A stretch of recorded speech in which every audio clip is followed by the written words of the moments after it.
Hello guys, in today's video I will be showing you how to fix Telegram X bug problem. So the answer is easy, just go to the settings, then scroll down to the apps section, and then go to the search and search Telegram X, and then go to the storage, and here you will find this clear cache option. Click on it. Now you can go check it if it worked, and if it didn't, you can try to restart your phone or turn the Wi-Fi off and on, or the Bluetooth or the airplane mode.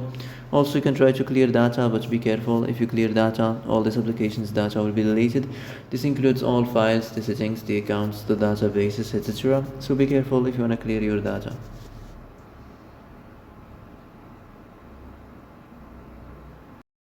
And that's it for today's video. I hope this is the answer you've been looking for.